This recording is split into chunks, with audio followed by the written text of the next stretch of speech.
tayo. Hindi lang tayo ninanakawan, niloloko pa tayo. Yung pagnanakaw, alam na natin, aminado na, nagsalita na. Ngunit, yung mga nasa Kongreso natin, yung mga nasa House of Representatives, ang gusto nila, hindi sila managot. Gusto nila kontraktor lang. Eh, parang sayaw yan. Hindi ba? Magandang araw po sa inyo, mga banateras. Ako po si Banat Girl. Ito po mga banateras, panoorin natin ito at sabay-sabay po tayong mag-react sa comment section.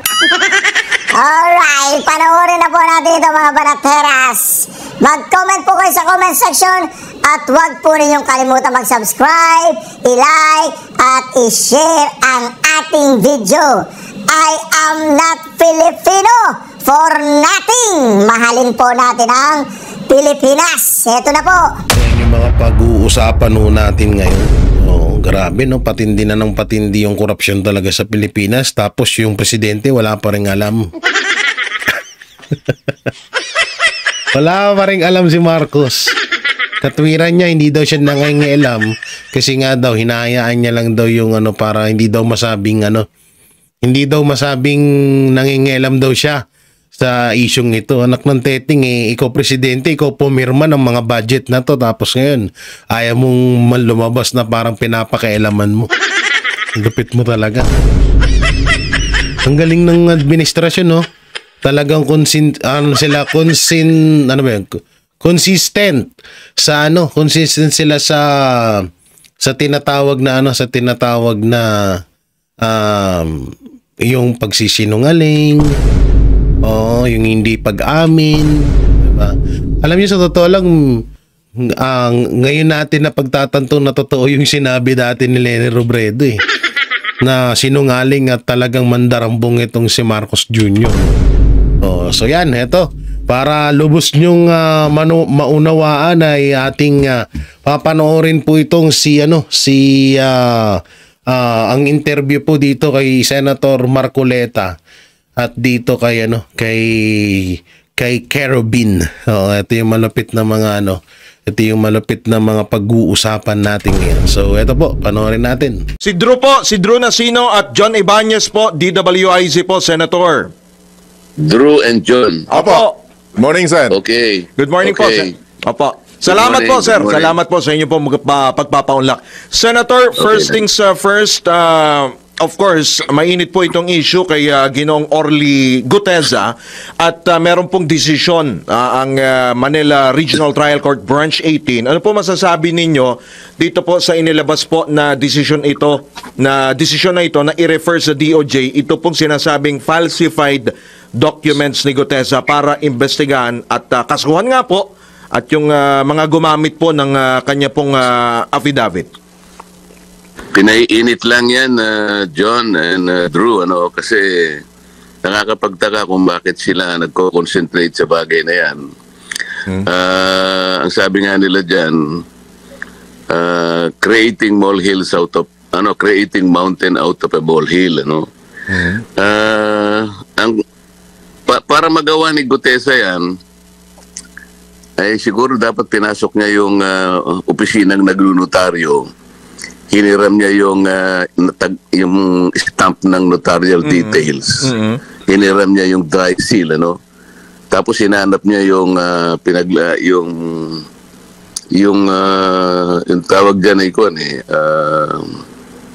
yung libro nila na pinagnotaryo para makuha niya para maituloy niya yung document number, yung page number, yung book number.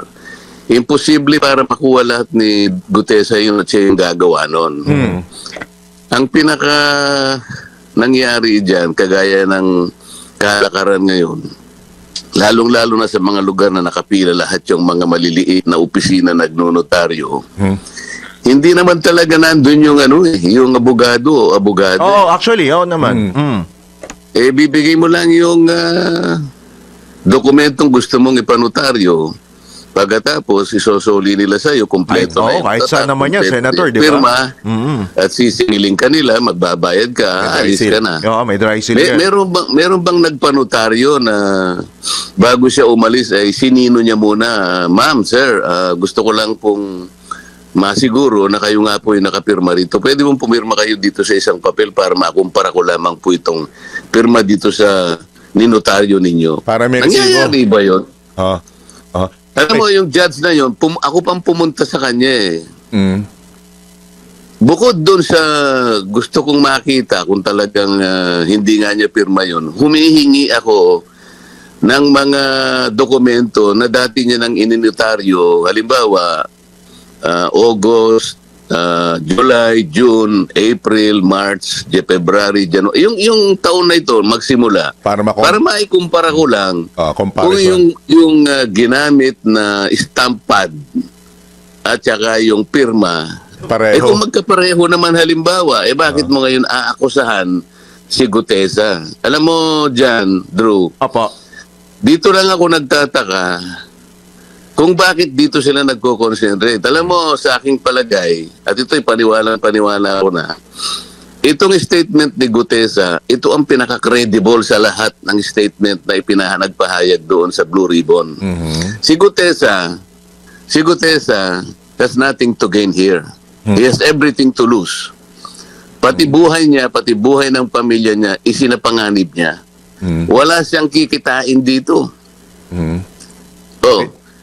Alam mo sa batas ng ebidensya, yung law on evidence, sino man ang gagawa ng testimony o pagtetestigo against his own interest, yun ang pinakamabuting ebidensya. Right. Si Gutesa, gano'n ang ginawa. Sinuong niya yung buhay niya. Pati pamilya niya, nilagay niya sa panganib. Para lamang makapagsiwalat siya ng isang bagay na nalalaman niya.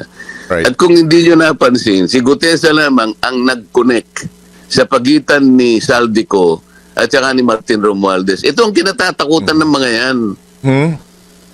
Akala naman ng abogado na yan, tapos na ako sa kanya. Sa sandaling makakuha ako ng kopya ng notaryo niya, meron na akong isa eh.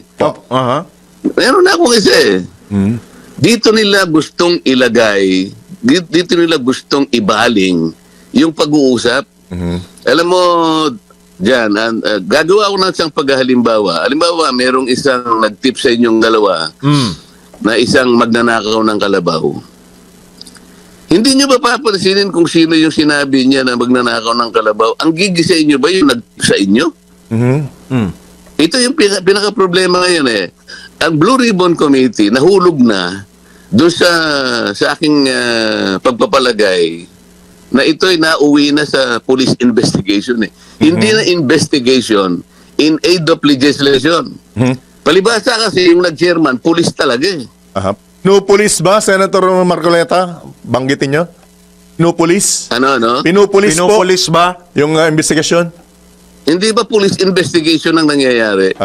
Okay. Nag-tip yung tao, ito yung magnanakaw ng kalabaw kanya.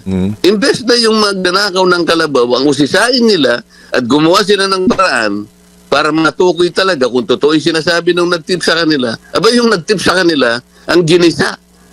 Gusto siya, yun po yung gustong idemanda. Opo. Saan ka naman nakakita na si Gutesa? Gagawa pa ng paraan para siya pa yung pumirma doon at kukuha ng dry seal at kukuha ng mga dokumento doon para siyang magsulat doon Siya magkukusa, ganon? Saan ka naman nakakita ng ganun? Imposible naman yun. Senator Marcoleta, with your indulgence, pasensya na po. Baka lang makalimutan ko yung tanong. Pinabanggit nyo kanina na walang mag-gain si Gutesa sa pangyayaring ito. Naniniwala po ba kayo na kung sino man yung nagdala sa kanya sa inyo ay walang ipinangako kay Gutesa, Senator Marcoleta? Tanungin ninyo si dating Congressman Mike Defensor. Siya yung tumawag sa akin para makipagkita sa kanya. Opo. Sabi ko sa kanya, Mike, wala na akong panahon ngayon. Magsisimula yung session namin at 3 o'clock.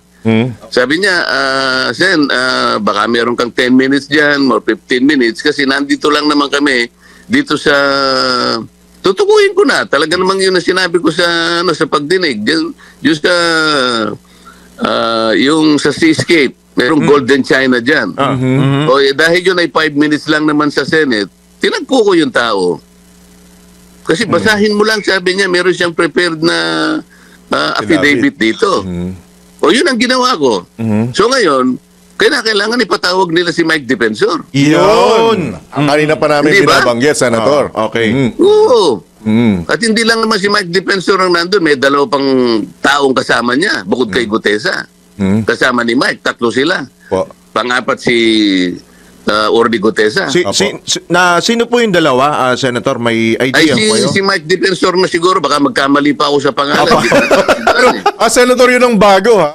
Pagkakabanggit niya na willing kayong at mas dapat tumarap at ipatawag si dating Congressman Mike Defensor. Senator. Ipatawag lahat. Kaya lang, alam mo, kaya nga ayaw ko sanang dito mapunta yung pag-uusap. Ibinabaling nila sa isang bagay na hindi dapat ito yung tukuyin eh. Pero kung yun ang gusto nilang tukuyin, puntahan natin sandali. Po.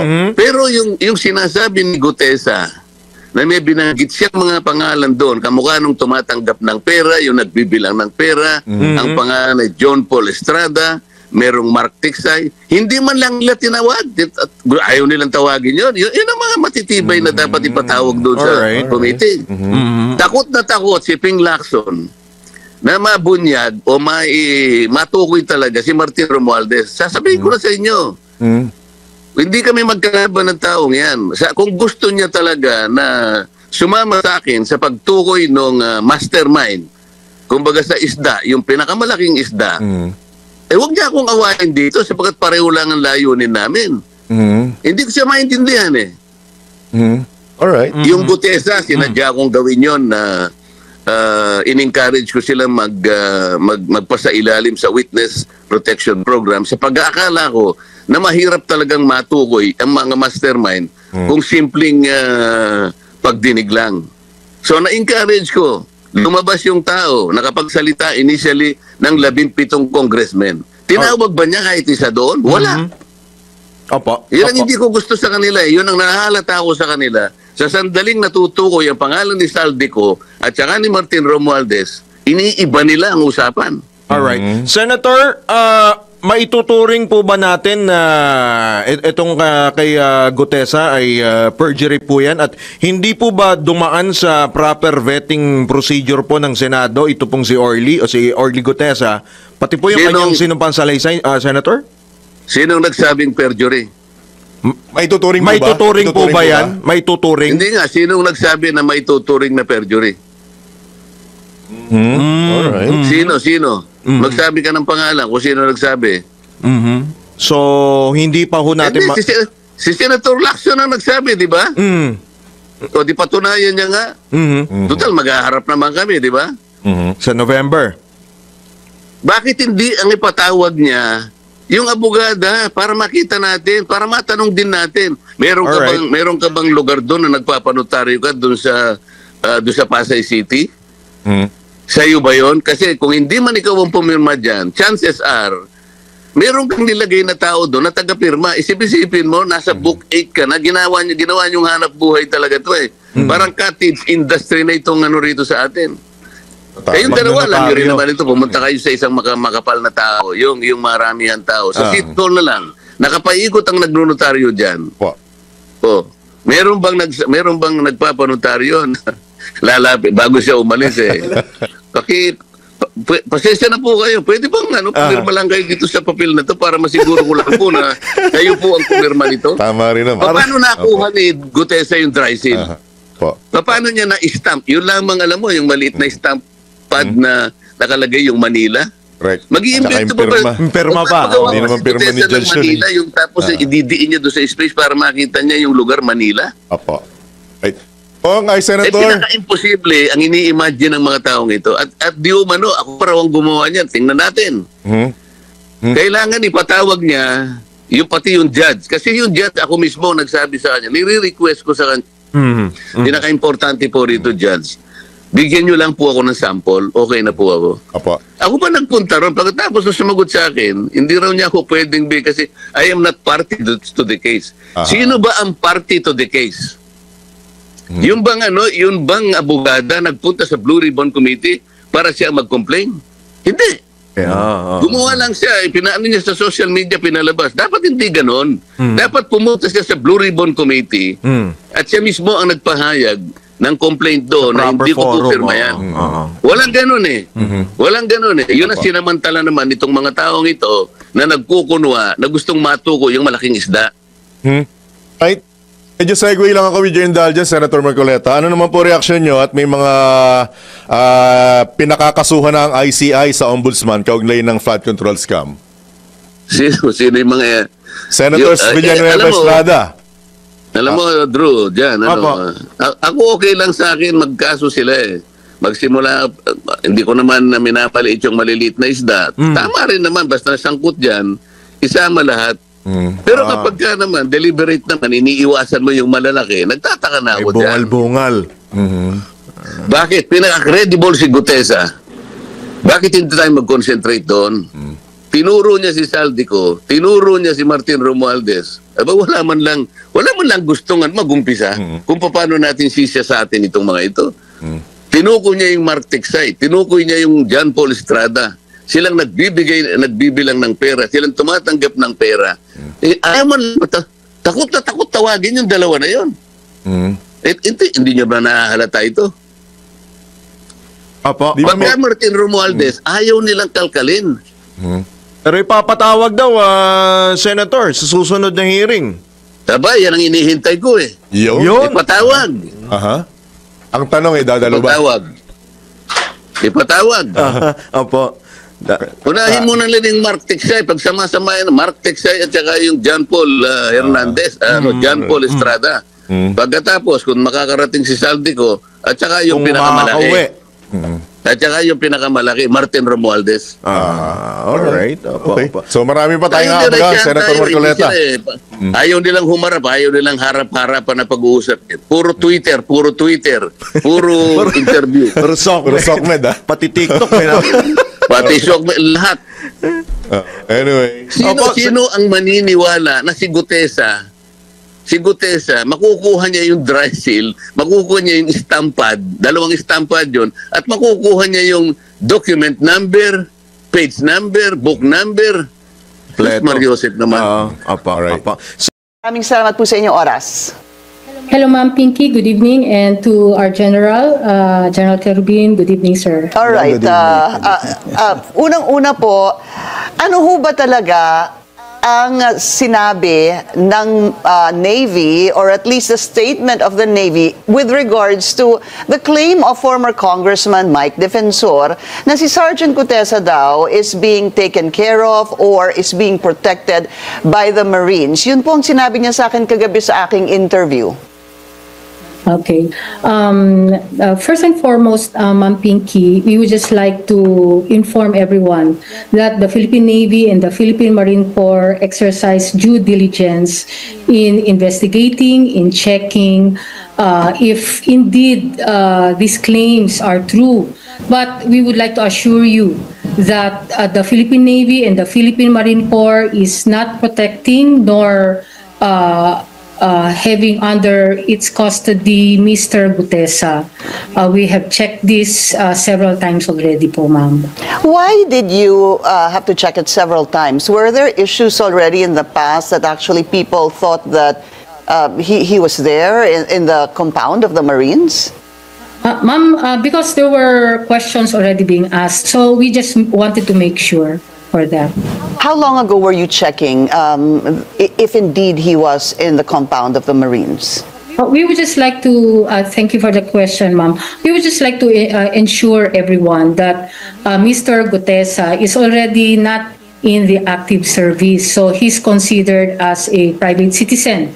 So anyone within camp is already unauthorized. If you are not anymore part of those authorized to be inside camp, definitely your presence would be questioned. So the presence, I would just like to emphasize that your Navy exercised due diligence, and we would like to inform everyone that Mr. Gutesa is not in the custody of the Philippine Marine Corps nor the Philippine Navy, ma'am. Let's go to, please stay on the line, ma'am, and I'll talk to Colonel Ariel Querubin here. Maaari ho kaya, Colonel, kaya ko lang po tinatanong si spokesperson, is it possible, because at least this is what I gathered from former Congressman Mike Defensor, na ang sabi po niya, as I recall, pagkatapos daw po ng Senate hearing, hindi na ho siya humingi ng tulong or security from the DOJ or the Senate because sa palagay daw ni Congressman Mike Defensor, baka daw may nakakausap siyang mga Marines at ang pagkaalam niya, diniretso na daw po siya doon. Doon daw po siya, bakit po parang natatawa kayo? Well, Pinky, let me set this straight na kasi nasali lang tayo dito nung one time kasi I posted something on Facebook. Ang nakalagay doon Orly Regala Gutesa, you made me proud as a Marine. Hope other security details similarly situated will come out if their conscience bothers them too. Maaring doon sila natataranta kasi parang ang dating, para ako nag-encourage pa na lumabas yung mga whistleblowers. So, to tell you, frankly, nagtanong-tanong naman ako sa Marines kung sino ba tong Master Sergeant, I don't know, Master Sergeant Orly Gutesa or And I found out na maayos naman yung serbisyo niya. And he was with us daw during the all-out war in 2000. No? He was with 4th Marine Battalion. I was with the 1st Marine Battalion. And he was assigned to the Marine Security and Escort Group. Kasi Intel trained. So, mandali mo lang kasi mapagtanungan din. But of course, the camaraderie that exists sa Marines, buong-buo pa rin yan na maaring ganun na nangyari na tinawagan siya na mga kabatch niya ba or pero hindi talaga ba't naman siya papasok ng kampo? Kasi retired na siya. So, tama po yung sinasabi ni Captain Marisa Martinez na kapag, ang sabi niya po is when you are retired and not in active service, hindi ka na authorized pumasok sa kampo. No, hindi naman, pwede ka pa rin pumasok. Pero, pwede, sorry, okay. Yeah, pero kung sasabihin na nakatira ka ron o titira ka ron or somebody will take custody of you, then that is not really true kasi you're no longer with the active service. Is it not possible, Colonel Ariel, na meron po siyang posibleng kaibigan na nangamba para sa kanyang buhay, kaya't kinupkup siya at let him stay there in the compound? Would that be possible? Wala naman kasi ron yung mga quarters doon quarters sa mga official to No, sa enlisted personnel naman doon naman sa kabila na I doubt, I doubt.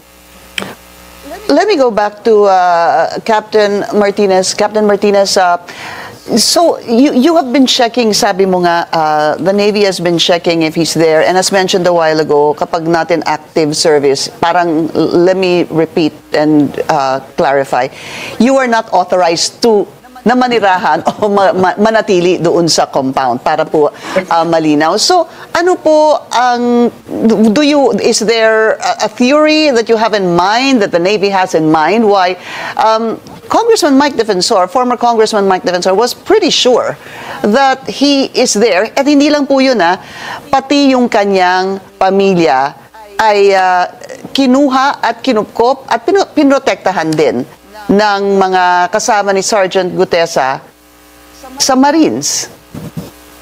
Ma'am, I would just like to clarify the previous statement.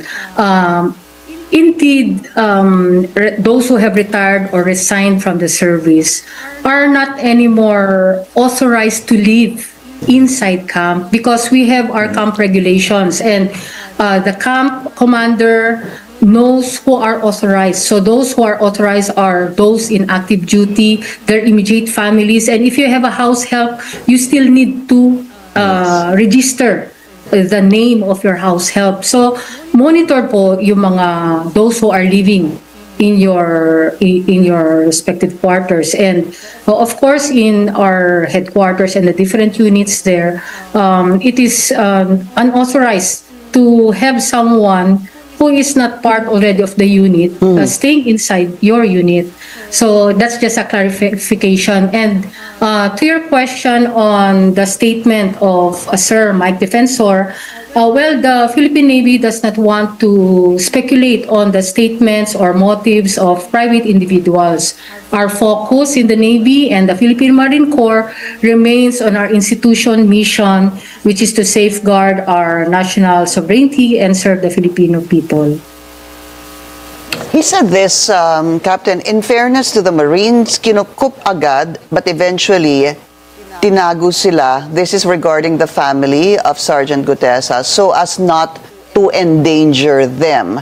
So that's what I want to find out, because apart from Sergeant Gutesa, supposedly there in the compound of the Marines, ang sabi po niya, kinukup agad yung pamilya, but eventually tinago nila so as not to endanger them. What about this particular statement? Did the Navy also look into this? First and foremost, ma'am, we would want to urge the public to refrain from spreading unverified information or to say any speculative statements that might unduly implicate the Philippine Navy or the Armed Forces of the Philippines. Ma'am, and I would just like to ensure everyone that your Philippine Navy understands the legal obligation of witnesses and those who are required to come before the court to court hearings, and we do not prevent any individual or potential witnesses from attending court hearings. Actually, the Philippine Navy would want to ensure that justice is served within the framework of the law. It doesn't really answer my question, Captain. I hope you don't mind, no? I was asking about the family of Sergeant Gutesa. Ang sabi po ni dating Congressman Mike Defensor ay kinupkup agad but eventually tinago nila so as not to endanger them, talking about the Marines. So my question was there any investigation, talk, or did the Navy look into this possible angle said by the former Congressman?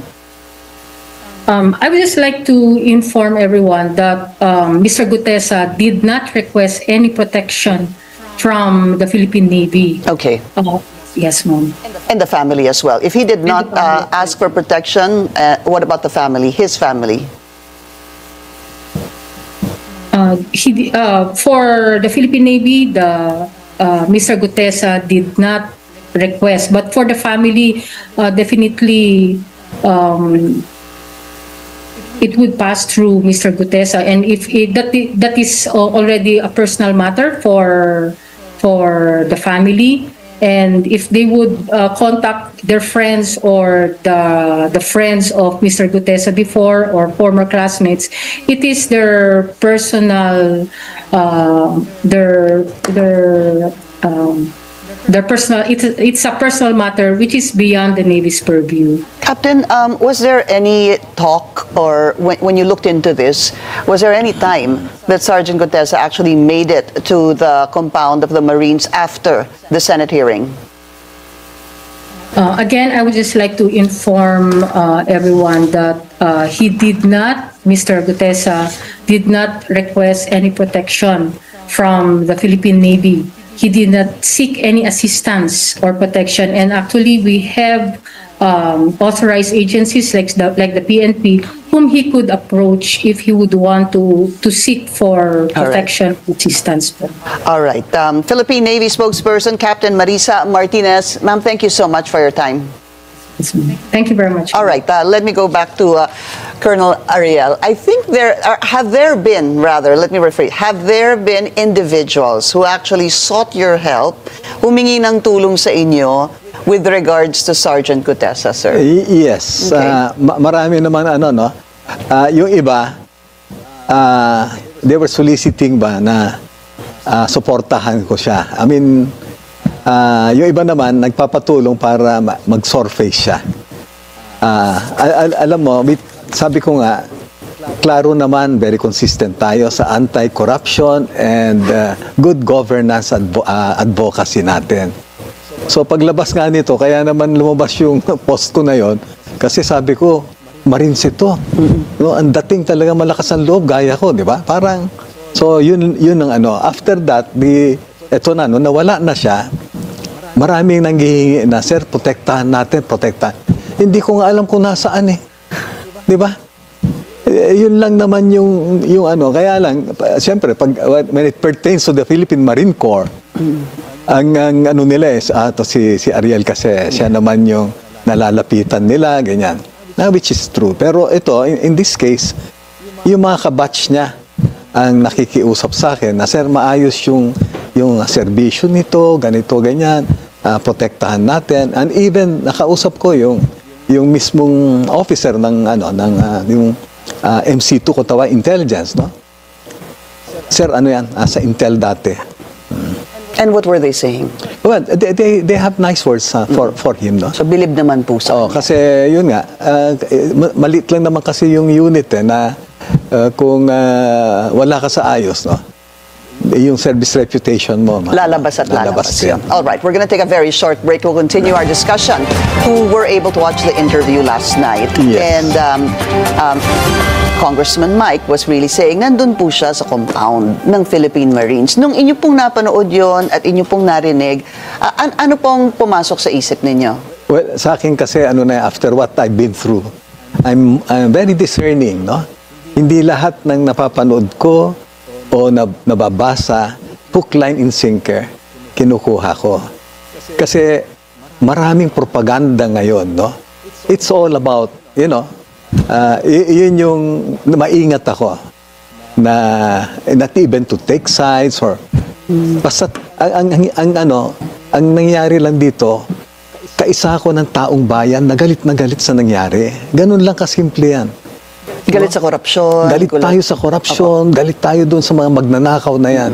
Kaya nung nag-surface yung tao na yan, yung Orly Gutesa na yan, wow, sabi ko, ganado na ako na parang nung nag-resign si Senator Ping, nawalan na naman ako ng sabi ko nung nangyayari. Ngayon babalik daw, nabuhayan na naman ako.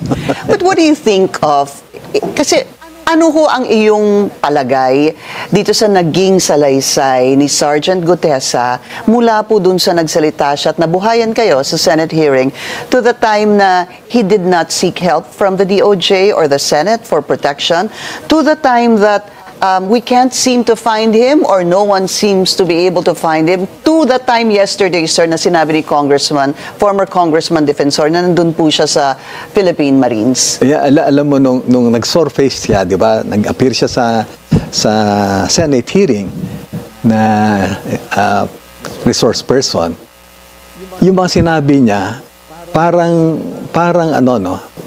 may mga totoo.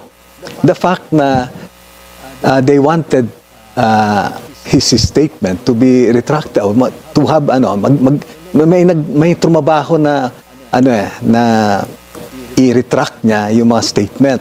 So pagka merong ganon, ibig sabihin may nasabi siyang totoo doon, di ba? But hindi siguro lahat totoo yung mga sinabi niya. Kasi ako mismo nung tinitignan ko yung affidavit niya, yun din naman ang ko na marami rin akong question, pero meron akong nakita rin na mukhang totoo na sa sinabi niya. So, do you believe his statement? Ganun na lang po. Hindi, sabi ko nga, hindi lahat kapanipaniwala. No? So may portions na naniniwala kayo, may portions na hindi. Will you be able to tell me ano po yung inyong pinaniwalaan and ano po yung you're doubtful? Well, kasi meron siyang kasama dun sa sa grupo nila Saldico, sabi niya biniro ko nga si Tap Orly Tap, sabi niya, kulang pa yung sinabi mo.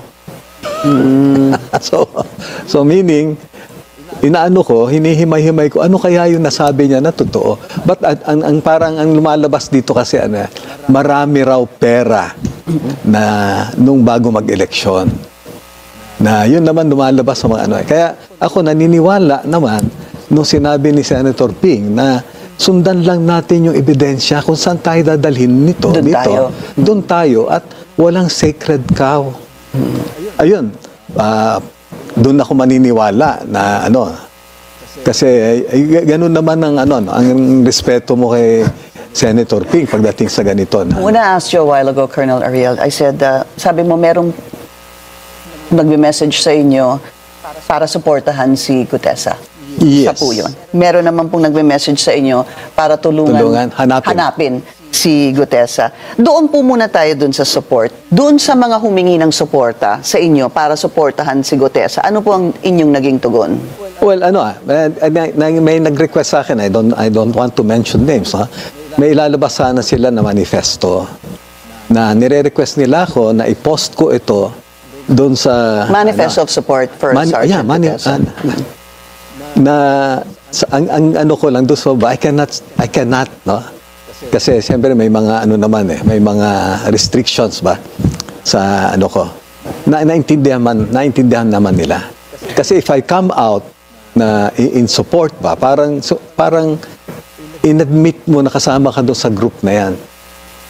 And did you not want to be part of that group? Ganun mo ba yun? Not necessarily, no? But yun nga, ano ko ngayon lahat naman ng groups kinakausap ako. Okay.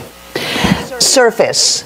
Sino ho ang tumawag, nag-text sa inyo para tulungan na hanapin si Sergeant Gutesa, sir? Yeah, si Senator Ping, kanina naman, nag-usap din kami ulit. Sabi niya, patulong na lang, no?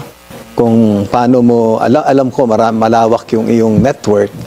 And in fact, sabi ko, I'm working on it. I hope, sa akin lang, to put a closure sa nangyayari na to, he should really surface. Sa akin lang, Kasi I vouch nga, sabi ko, bumilib nga ako sa'yo, tapos ngayon nawawala ka, di pati ako para mong, di ba?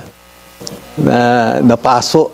Colonel Ariel, meron ho ba kayong mga kilala ngayon na somehow nagbibigay po ng leads para matuntun ninyo or malaman kung nasan si Sergeant Gutesa? Well, wala pa kasi yung contact ko rin, parang yung kwento rin ni Congressman Mike Defensor na hindi na niya mahagilap, no? So yun, nag-forward sa akin na mga messages, lahat, even mga conversation, hindi na rin nagbibigyan ng feedback. So meron kayong bridge sana in the past, pero ngayon, kahit ngayon, hindi mo na siya makausap. Wala ito pa. sanang connect mo kay Sergeant Gutesa. Yes. I yes, see. yeah. But ito pong connect nyo before, active. No, hindi. Siya raw yung naging instructor nitong Sergeant Gutesa when he took up his intelligence course, no? I see. Yun yung inyong nalapitan Yeah, yes. para pumunta kay Gutesa. Yeah. And so far, kahit siya wala po siyang kahit anong communication with Gutesa. Ang text niya sa akin for la patria, parang for the love of country, ganyan. I will try. Siguro, Colonel Ariel, how can we move forward with it? Unti-unting natatauhan na tayo. Hindi lang tayo ninanakawan, niloloko pa tayo. Yung pagnanakaw, alam na natin. Aminado na. Nagsalita na. Ngunit, yung mga nasa Kongreso natin, yung mga nasa House of Representatives, ang gusto nila, hindi sila managot. Gusto nila kontraktor lang. Parang sayaw yan. Hindi ka pwedeng magsayaw mag-isa, parang ang gago. Kasama ng mga kontraktor, yan ay mga biktima. Pinilit yan. Ang dami ko nang nakausap na kontraktor. Tinutulungan natin si Mayor Magalog doon sa ICI. Talagang, pag hindi ka nakipaglaro, ay wala kang kontrata. Halimbawa, ikaw ay kinidnap, hindi ka pakakawalan hanggang hindi nagbabayad. Sino bang may kasalanan? Yung kinidnap o yung nangidnap? Sino may kasalanan? Yung nangidnap. Sino ba nangingidnap? Yung mga namimwersa doon sa Kongreso. Ngunit sa kanilang mga investigasyon, noong si Marcoleta ay nakikita na niya kung saan ang pupuntahan. Mga miyembro ng House, biglang pinalitan. Di ba niloloko tayo? Nilagay sino? Si Tito Soto. Anong ginagawa ni Tito Soto? Pinagtatakpan ang mga nasa House dahil kinausap daw siya ni Speaker. Saan ka nakakita, Senate President, sumusunod sa Speaker? Ngayon, dinidikdik nila kontratista. Nagsasalita, tinuturo yung mga nandoon sa House na may kasalanan, tinatakot nila. Ayaw bigyan ng immunity. Hindi ba niloloko tayo?